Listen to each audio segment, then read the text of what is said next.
ప్రియమైన సహోదర సహోదరి, మన జీవితంలో ఎన్నో తుఫానులు వస్తాయి.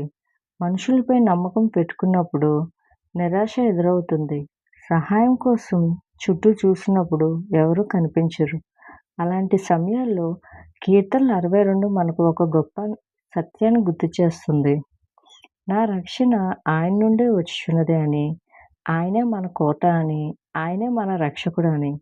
మనుషులు మనలను మోసగించవచ్చు. సంపాదన మన దగ్గర నిలవకపోవచ్చు గానీ, దేవుని ప్రేమ మాత్రం ఎన్నటికీ మారదు. మన దేవుడు నిన్న, నేడు, రేపు ఏకరీతిగా ఉంటాడు. దావీదు చెప్పినట్లు మనం కూడా ఈరోజు ఇలా చెప్పుకుందాం. ఆయనే నా ఆశ్రయదుర్గము, ఆయనే నా రక్షణకర్త అని. సహోదరులారా, మీ హృదయాన్ని ఆయన ముందుంచండి. మీ భారమంతా ఆయన పాదాల వద్ద ఉంచండి. ఎందుకంటే ఆయనే మన ఆశ్రయదుర్గం. ఈ రోజు నుంచి మనం ఒక మంచి నిర్ణయం తీసుకుందాం. ఏ పరిస్థితిలోనైనా దేవుని మీదే నమ్మకం ఉంచుతామని. ఆమేన్.